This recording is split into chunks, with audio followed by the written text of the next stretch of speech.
This gang, this is the best gang in the whole world, and it still is, Eric. I mean, when it was senior skip day, we were all there. If it was basketball games, we were all there. And at that time, they had dances after basketball and football games. They had dances at the school. We were all there, and if 10 were going to what used to be Tiny's restaurant out on Gratiot, if 10 was going, well, there'd be 20 show up, because that's just the way the class was. Bill Bird, fine young man. He's Bill is funny. He was he had, I don't believe he had any sisters. I believe he had all brothers. He was the president of the class. And I still see him today. He lives in Florida. Always a lot of fun. Went to school with him at Harris School.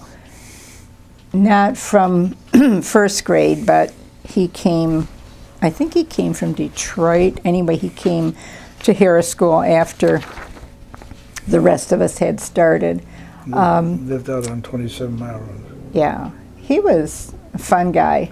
Always was, still is. Practical joker. Oh yes, oh yes. If he lived for that. This is the guy, Bob DeVos. This is, I call him the troublemaker of the bunch. Bob was. These guys would do anything to torment Miss Reed, who was the English teacher. Him and Jim and Wayne in class would put a bobby pin in those little seats that we used to sit in with one little desk there, and they'd put a bobby pin under there somehow, and then they wouldn't sit together. They wanted to sit way over, and the other one would sit there. Bob would be the first one to let that bobby pin go off, you know, and under that wooden thing it would go. Ee! So of course Miss Reed be running towards that direction, and about the time she's running for that direction, it's coming from that direction, and then it's coming from that direction. This guy is funny. Bob DeVos, nicknamed Squeaky. Used to live beyond me out on 27 Mile Road. We used to walk to school together and sometimes fight, sometimes whatever. He liked to do a lot of hunting and fishing. He used to go, he was a little bit of rebel rouser, one of our class. Not really bad stuff, but remember the old corn shocks they used to have? Farmers used to cut corn, put it in bundles with a corn binder. Then you'd pick these bundles up and you put them in shocks, and they'd stand almost like your tripod there. And you let the corn dry out. Then in the winter time, you either go to the thrashing machine and you come out and they'll pick these cobs of corn out of the shocks, and then they put them in a corn crib so they dry out more yet. Then you can shell them after they're really dry. Well, anyway, he got one of these corn shocks and spit out in the middle of the road one time. And Dad came home from work in the dark, and he swerved to miss that shock, and he went in a ditch, and he got Bob out of the bed to pull him out with a tractor. Marcia Foss. We used to hang out together. The four of us used to hang out together. We used to have more fun. Marcia was the quietest, and if anybody was going to be missing, it would be Marcia, because I don't know, she couldn't stand crowds. She couldn't stand to be around crowds. Although she was good in class, she was excellent in classes and stuff, but she never really was a participator of the whole group. Marcia Foss. Seems to me she was class president or vice president or something a couple of times. She was the star of our senior play. We had junior plays, senior plays. We were Glee Club, things like that. And she was a very quiet gal, but she got up on that stage and she shone. She was a star. Real nice gal. Carl was outgoing, and another intelligent fellow, and I got a motor scooter, Cushman motor scooter, for my 13th birthday, and then he got one.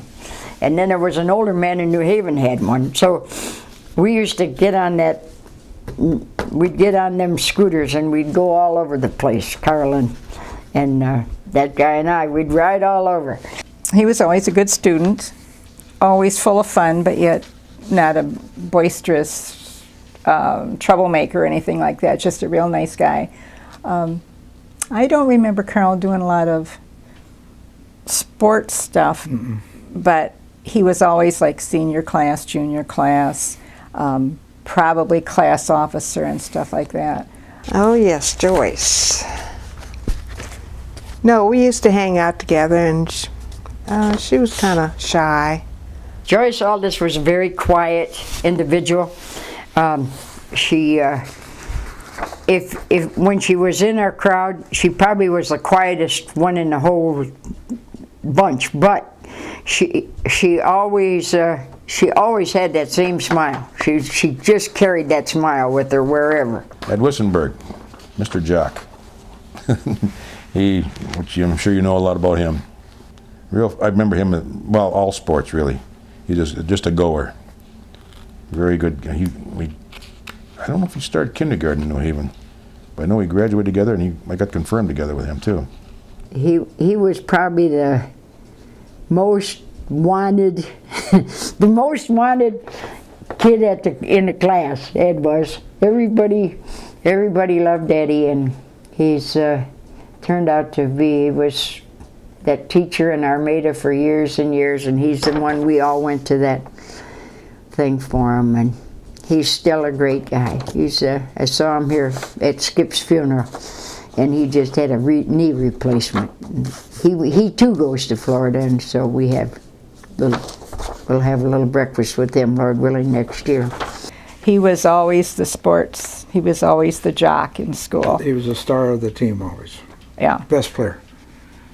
And ended up a school teacher, played football in college, and was in the Armada school system. Nellie Crawford, she was another one that I stayed with a lot out at her folks. She was always fun and what to be around. And Annabelle, I remember Annabelle. She's so tiny, petite.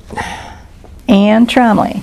Ann Tromley was our class queen when we were seniors. She was, I don't remember if she was in Glee Club or not, but I think she was a basketball player. I think she was in our plays too. Real nice gal. yeah, here was my next door neighbor, Edith Prater. What a gem she was.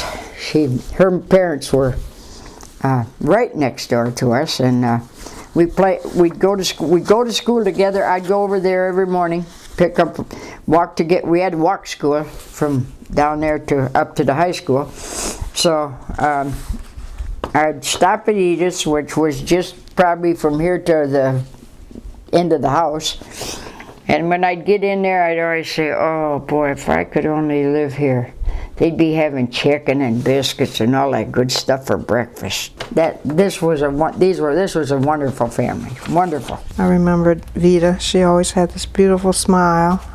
Vita Douthit, she came in she lived in Detroit. Her father was a policeman, and they came in, and I think she was there a year, maybe not quite. And her dad had to go back into Detroit because of being in the police business. He had to live there. So she and I run around together. She was one of the crowd kids. And her parents asked if she could get her finish her last year out by living with us, and that's what she did. He had polio when he was little, so he was just a little shaver, and he limped all the time, but he was tough. I mean, he'd take on anybody. He just was a tough little nut. And Bonnie Baumgarten. She came later on. She was fun-loving, always outgoing. Bonnie came to us, let's see, I believe she came in the 8th grade. Her mom and dad bought the New Haven Hotel, and I believe she came in the 8th grade, and she was just cut up in a card, as you can see by the looks of her face. She ended up to be she was one of my great friends, and she ended up to be my sister-in-law. Bonnie Baumgarten, great basketball player, great friend, happy person. Billy Alexey, he was an outgoing sports person. Played all sports. I believe he played all of them. His mother and my mother were very close friends, and I was a close friend to his sister, who graduated a year ahead of me. And so either they were at our house or we were at theirs or something. Bill Alexey, we started kindergarten together, right on through to 12th grade. He was an athlete. He played ball, he played baseball, basketball, and he played football too, yeah. We only had the 3 sports when I was in school. But she didn't, well, she went like to the dances and she'd come to that kind of stuff, but if it was anything kind of out of town, I think her folks were a little bit more, had a little handle on her, a little tighter than most of the kids, and so, but she'd been to alumni banquets, she'd come from California, I don't know how many times for alumni banquet. Jean Schulte. Jean was a quiet gal in school, real nice. I'm pretty sure she was in Glee Club, and at least in one of our plays, maybe in both of them. She, I think, also came from a country school. Ida, she was one of my best friends. We used to hang out together. She was extremely funny. She used to keep us in stitches all the time. Ida lived kitty corner from my grandparents, so I was at that house a lot. More to herself a little bit. She'd be always in the gang, but she kind of wouldn't be maybe a big participator of things that we kind of tried to conjure up to do. Ida Conchola, another one that started kindergarten through the 12th grade. She was our minister's granddaughter, yeah. She died at 29, youngest first person to die out of our class. Lyle lived in the country. Him and Jim and Bob, Russell Burden, they all run around together. So these guys were always at everything. Lyle, he was just one of them fun-loving guys. Every time you looked at him, you couldn't help but love him. He was just, he was kind of a big kid, and so, you know, us girls, every time we'd see him, we'd run and hug him. He was active in school, not so much in sports, but like in maybe school offices or something like that. And you could always count on him. If you needed help with anything or whatever, he was always there for you. Jack was kind of quiet, but always there. He was like, he was kind of like Julie. Yeah, Julie Lipka. Julie's folks owned the bakery shop in New Haven, and she went from school to the bakery shop and from the bakery shop to school, and she just one quiet little woman. Norman, back in school, he was a very good athlete. He played all 3 sports also. Very good athlete. One of the jocks. Norm was a super kid. He was an aid child and went to live with Mrs. Lemon when he was in, I guess, maybe like about the 6th grade or something. So he also went to the same church I went to, and he ended up working on the railroad. In fact, he's just retired not too long ago. Norm, he were a good sports guy. Played guard, point guard. Yeah, a lot of basketball. I think he probably played baseball. Yeah, he played all sports. Yeah. But he was good. He was a good two-hand shooter from the half court, which is unusual. You know, back then, instead of all the one-hand shots, back then they used to shoot a lot of two-hand shots. Eugene Jagoda, he's you can see by that face what he is. He's another one of them. We always call him the handsome Jay, because he was always he's always had that smile on, and all the girls were always following him around him, and we always used to tell him, you're gonna have more women than you know what to do with. My cousin Jim, and he came in the 9th grade. He went to country school. He was very quiet. He got in with this class and he finally kind of opened up, but he was always into everything. I don't think he never danced a step, but he was to every dance. Jim Beaversdorf, just saw him last night. He was a fun guy too. He always liked fun. He always had his own car. Always a pretty nice looking car. Pretty straight guy, I think. Yeah. He was into sports too, but I don't think as much as Bill. Victor Smith. He was a little bit of a mite. I mean, a little bit of a mite. He was a foster child he lived with Louise Borges's parents, him and his brother Earl. And Earl was 1 grade ahead of Victor. And we graduated. When he didn't have to work, he would be with us. Harold Chenault, I don't remember if he was in Glee Club, but he was in basketball and he was real active in class stuff and plays. I think he was in our junior, senior plays. Very nice fellow. Harold Chenault had a lot of smarts and whatever. He was he studied a lot, and he was going to go somewhere. We knew he was going to go somewhere, and he was always in the midst of us, wherever, and whatever was going on. Harold was there. Harold Chenault, very intelligent guy, became a doctor. I think his dad had something to do with starting the Chenault subdivision out there. Wayne was my boyfriend in school, and what can I say about him? He was just kind of, his dad owned the pool room, so he was kind of, the guy that was out and about and doing, and these guys, he was another one of that bunch that was in there. Wayne Lee, he liked fun. He liked a lot of fun. I don't think he was heavy in sports either. Lyle Spangler, I think he's been to, well, I know he has. He's been to every alumni banquet except when he was in the Navy. And I think in one time when he was in the Navy, he was at home and got to come there. But if there was one fella that kept up with this class, it's Lyle Spangler. He was at everything. His dad used to be the Santa Claus in New Haven when we were just little kids. We didn't even know who he was. We just knew that he was Santa Claus. In later life, we found out it was Lyle Spangler's dad. If there's going to be a missing face in our group, it's going to be this one. Louise Borges, another country gal. She came from 26 Mile Road.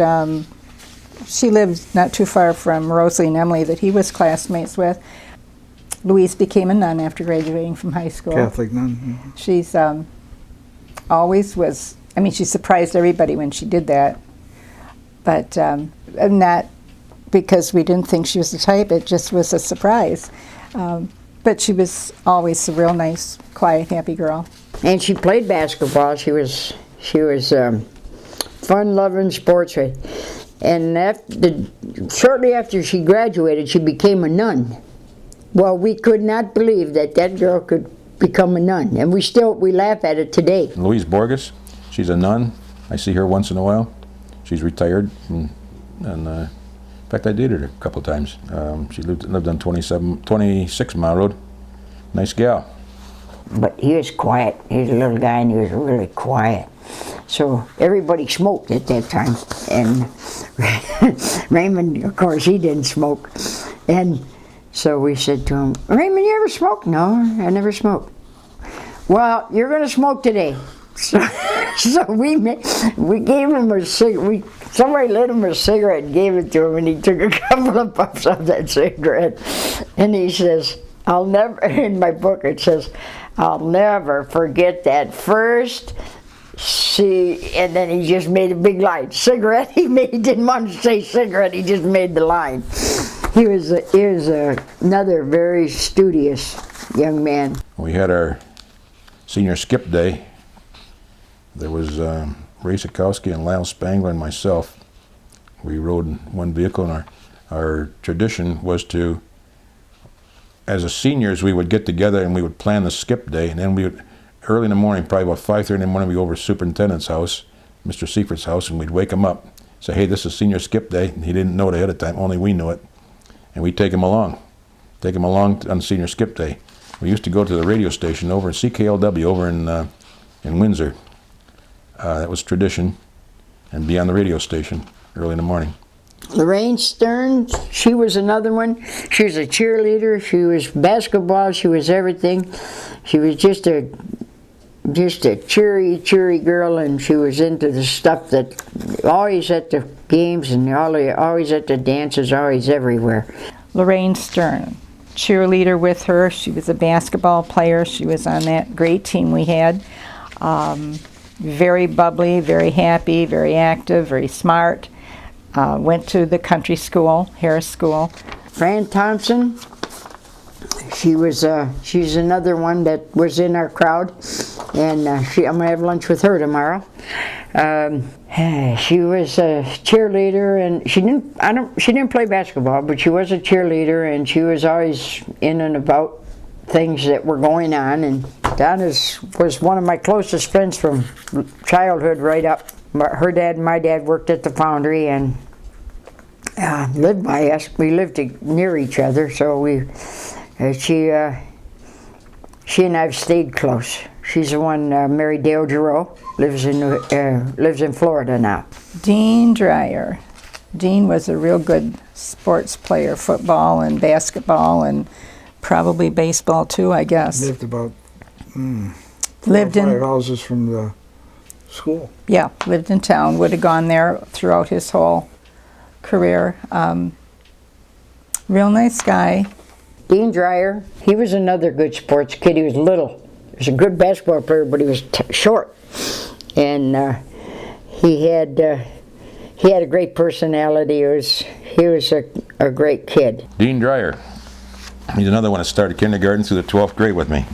He was very good at sports. Basketball, football, and baseball. Another one that died young. Marilyn Jones, Muggy. I often wondered where she got the name Muggy. Marilyn Jones, everybody knows Marilyn. Muggy. She's quite a character.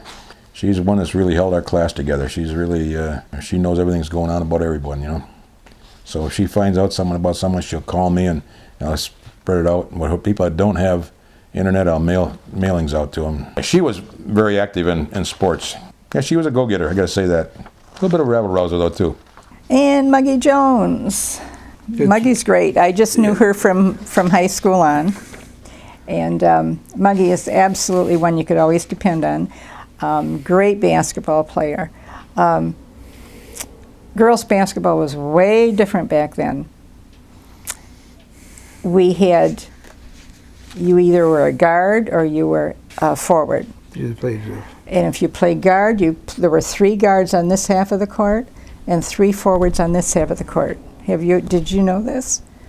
You probably did. Okay. And it was way different than it is now. But Muggy was Muggy and Bonnie were 2 of the best basketball players. There were a lot of them on our basketball team. We had real good basketball team. Yeah, it was before the homecoming. The night before the homecoming, we always had a big snake dance, and they had a great big fire out there in the back where now is a baseball diamond. They had this big snake dance, and we snake danced all through town, everybody let us in their grocery store, and we'd even go through the bar, because you could get in one bar and go right out the back door, and we'd just snake dance right through it, you know, and then go up to the school and have this big bonfire and sing and just a glorious time. It's just been a wonderful thing, because everybody complains about little old New Haven sometimes, but this is one of those places where everybody would have wished their kids could have gone if they could have seen what kind of school it really turned out. That is one bunch of people that have stayed in my heart all my life.